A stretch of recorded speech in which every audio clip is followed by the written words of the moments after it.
Hi students, in a previous video lecture we have completed all the concentration terms and we have also seen numericals on that.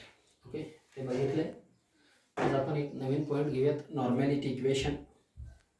Okay, त्यानंतर molarity equation, त्यानंतर दोन different solution mix केल्यानंतर resulting सोल्युशनची नॉर्मॅलिटी कसं काढता येईल त्याचं formula वगैरे बघूयात आपण. ठीक आहे, पहिल्यांदा बघूयात आपण नॉर्मॅलिटी इक्वेशन. तर नॉर्मॅलिटी इक्वेशन काय आहे? n1v1 is equal to n2v2. Okay, बरोबर. तर n1v1 is equal to n2v2 हे काय नॉर्मॅलिटी इक्वेशन आहे. मग हे कुठे यूज केलं जातं? सपोज एखादी सोल्युशन आहे, त्याची काहीतरी नॉर्मॅलिटी आहे, फिक्स नॉर्मॅलिटी आहे आणि व्हॉल्यूम आहे, आणि त्या सोल्युशनला जर डायल्यूट केलं सर्टन व्हॉल्यूम पर्यंत, तर त्या डायल्युटेड सोल्युशनची नॉर्मॅलिटी आपल्याला काय काढता येते? नॉर्मॅलिटी इक्वेशन काढता येते.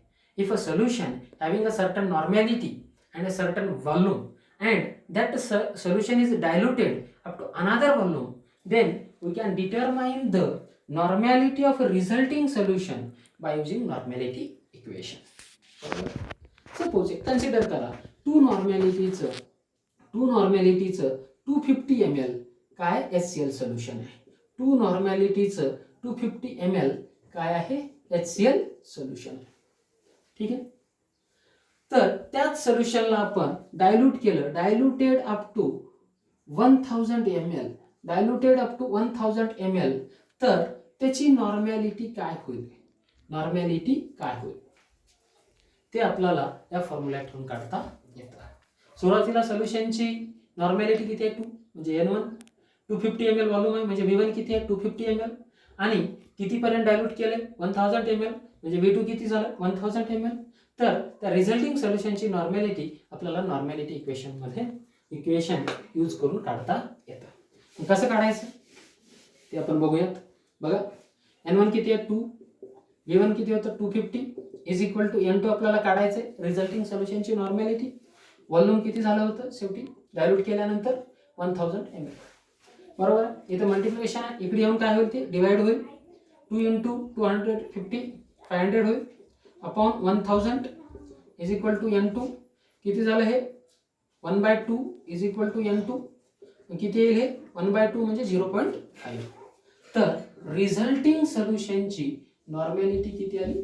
0.5. ओके, तर अशा ठिकाणी नॉर्मॅलिटी इक्वेशनचा फायदा होतो किंवा यूज केला जातो. ओके, ठीक. सेकंड आहे मोलॅरिटी इक्वेशन. मोलॅरिटी इक्वेशन काय असेल? m1v1 is equal to m2v2. बघा, दुसरा पॉइंट आहे मोलॅरिटी इक्वेशन. सेकंड आहे molarity equation.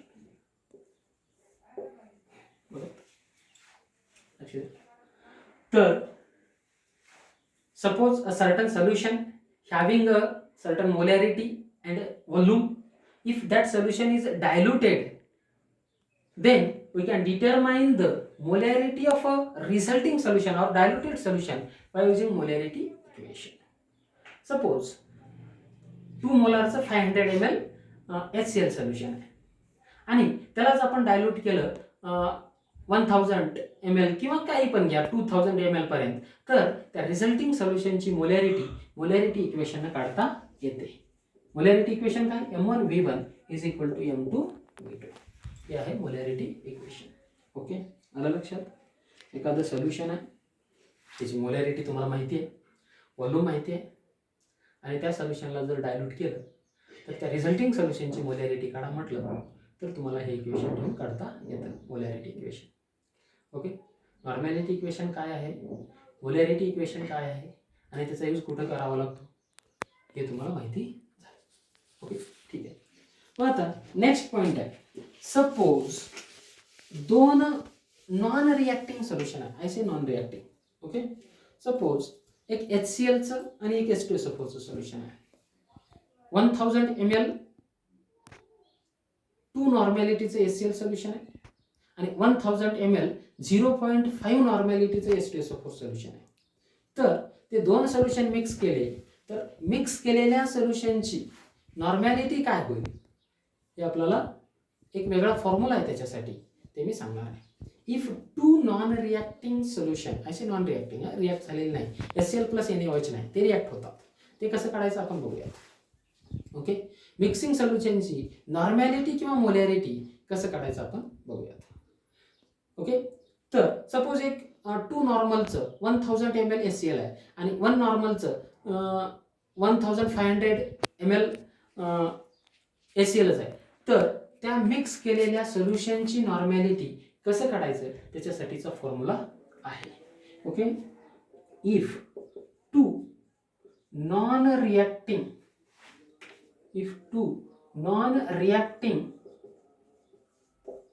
solutions are mixed, then we can determine the molarity or normality of resulting solution by using following formula. आता नॉर्मॅलिटी काढायचे mixing सोल्युशनची, समजा n mix, तर काय करणार, समजा एक सोल्युशन आहे त्याची N1 नॉर्मॅलिटी आहे, V1 व्हॉल्यूम आहे. दुसरं सोल्युशन आहे त्याची N2 नॉर्मॅलिटी आहे, V2 व्हॉल्यूम आहे. तर N1 V1 plus N2 V2 upon V1 plus V2 या फॉर्म्युल्याने तुम्हाला दोन डिफरंट नॉर्मॅलिटीचे डिफरंट व्हॉल्यूम असलेले सोल्युशन मिक्स केल्यानंतर त्या मिक्सचरची नॉर्मॅलिटी काढता येतं. लक्षात घ्या, फॉर्म्युला काय आहे, N1 V1 plus N2 V2 upon V1 plus V2. Okay, इथं प्लस आहे, लक्षात घ्या, इंटू नाही. समजा एक 0.5 मोलार HCl आहे 500 ml, दुसरा आहे 0.2 मोलार HCl आहे 1200 म्हणजे 1200 ml. ते दोन्ही मिक्स केलं तर मिक्सिंग सोल्युशनची मोलॅरिटी सुद्धा अशाच फॉर्म्युल्याने काढता येते. M molarity of mix solution is equal to M1 V1 plus M2 V2 upon V1 plus V2. समजा 3 मिक्स केले तर फॉर्म्युला एक्सटेंड करा. समजा 3 मिक्स केले मोलॅरिटी काढायचे तर M1 V1 plus M2 V2 plus M3 V3 upon V1 plus V2 plus V3. Okay, तर यावेळेला तुम्ही दोन नॉन रिॲक्टिंग सोल्युशन मिक्स केल्यानंतर त्यांची अगोदरची नॉर्मॅलिटी आणि व्हॉल्यूम माहिती असेल तर मिक्सचरचं नॉर्मॅलिटी किंवा मोलॅरिटी तुम्ही काढू शकता. बघा, हा एक न्यूमेरिकल आहे.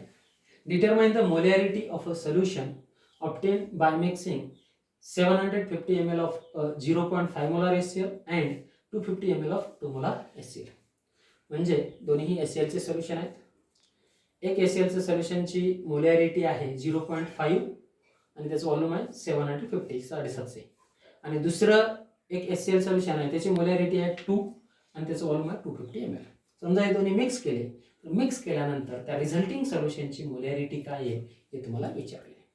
ओके, या ठिकाणी नॉर्मॅलिटी असतं तर नॉर्मॅलिटीचा फॉर्म्युला तोच आहे, फक्त तिथं N येईल, इथं M येईल. ओके, ठीक आहे. मग M मिक्स काय, M1 V1 plus M2 V2 upon V1 plus V2 हा त्याचा फॉर्म्युला आहे. ओके, आता लक्षात, M1 किती आहे 0.5 इंटू 750 बरोबर आहे, V1 प्लस हे प्लस आहे, तुम्ही ब्रॅकेट करू शकता. M2 किती आहे 2 इंटू 250 डिवायडेड बाय V1 किती आहे 750 प्लस 250. ठीक आहे, आता पुढचं मी हे करतो.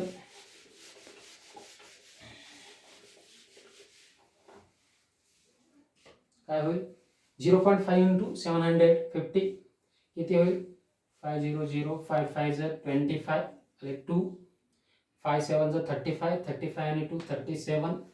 ठीक आहे, एक नंतर पॉईंट इथे दिला, हे 0 कॅन्सल झालं.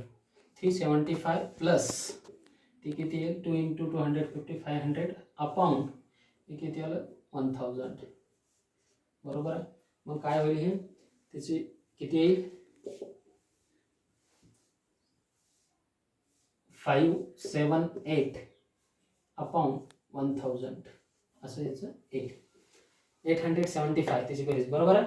500 प्लस 375 875 अपॉन 1000 बरोबर आहे. 1000 न डिवाइड केलं 3 नंतर पॉईंट दिला की ते 0.875 एवढी त्याची रिझल्टिंग सोल्युशनची मोलॅरिटी येईल बरोबर आहे. यावेळेनं कुठलंही दिलं तर तुम्हाला काढता येऊ शकतं.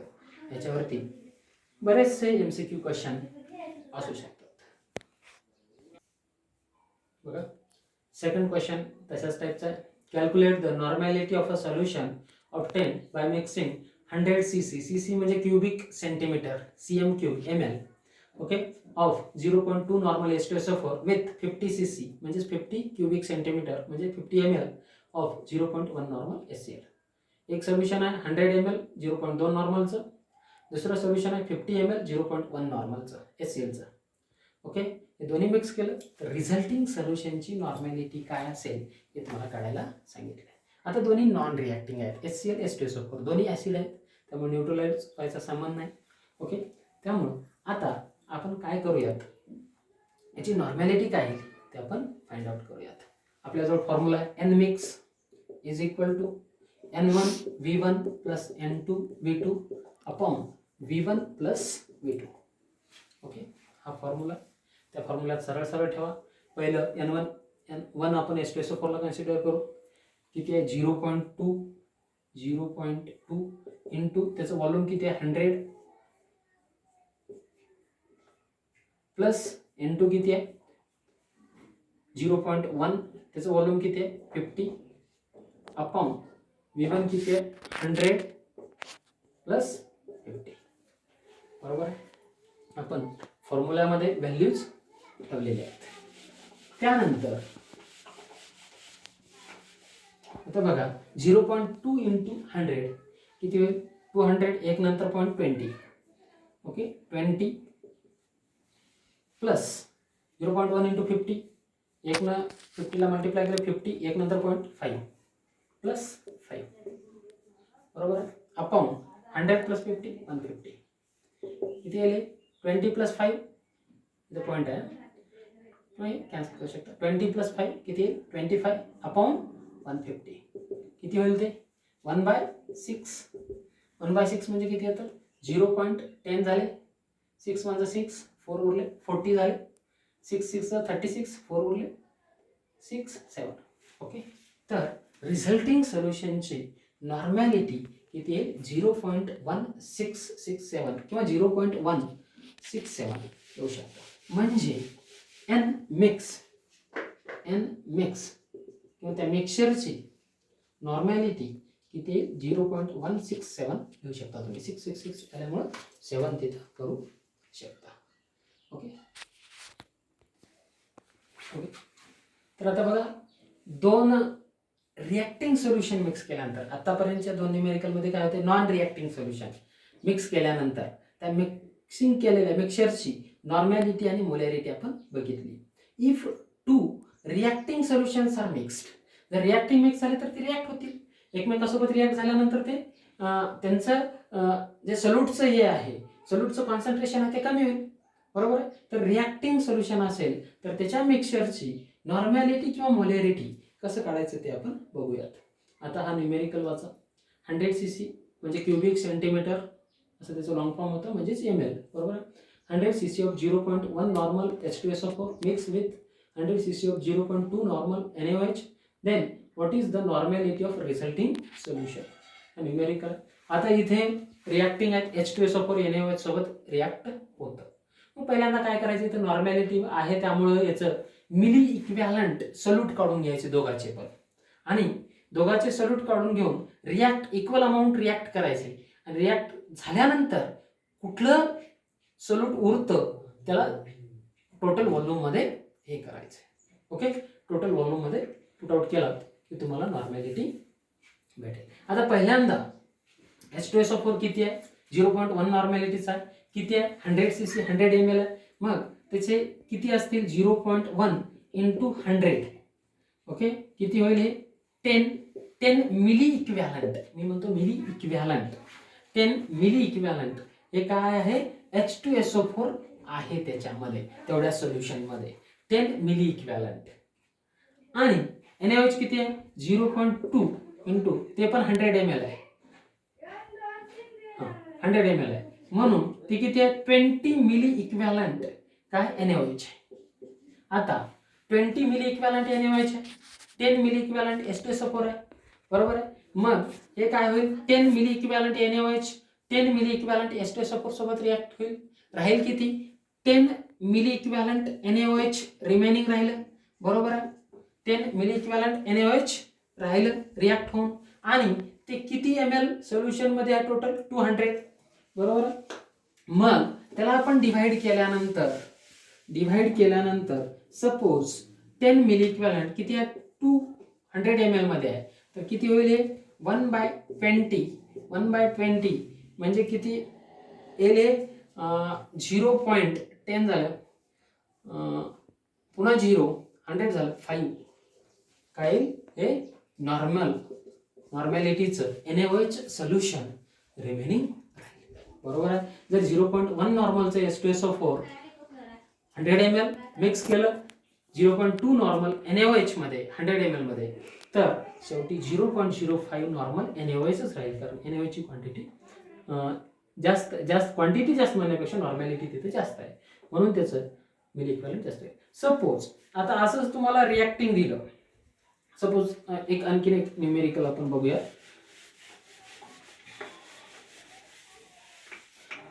सपोज 1 नॉर्मल HCl किती 1 नॉर्मलचं HCl 500 ml आहे सपोज आणि 2 नॉर्मलचं NaOH किती आहे 1000 ml आहे. आणि तुम्हाला जर विचारलं रिझल्टिंग सोल्युशनची काय काढा नॉर्मॅलिटी काढा तर कसं काढता येईल हे पहिल्यांदा मिली इक्विव्हॅलंट काढायचं 1 × 500 किती येईल ते 500 मिली इक्विव्हॅलंट हे किती येईल 2000 मिली इक्विव्हॅलंट राहतील किती बघा 1 × 500 म्हणजे किती होईल 500 मिली इक्विव्हॅलंट हे किती होतील 2 × 1000 म्हणजे किती होतील 2000 मिली इक्विव्हॅलंट कशाचं होईल NaOH HCl किती झाले 500 मिली इक्विव्हॅलंट याचे पण याच्यासोबत रिॲक्ट झाले न्यूट्रलाइज झालं रिमेनिंग किती राहिलं 1500 मिली इक्विव्हॅलंट रिमेनिंग राहिलं. व्हॉल्यूम किती होतं टोटल व्हॉल्यूम पण त्याचं 1500च होतं 500 + 1000 म्हणजे 1500 अपॉन 1500 किती होईल 1 नॉर्मॅलिटीचं NaOH सोल्युशन होईल. ओके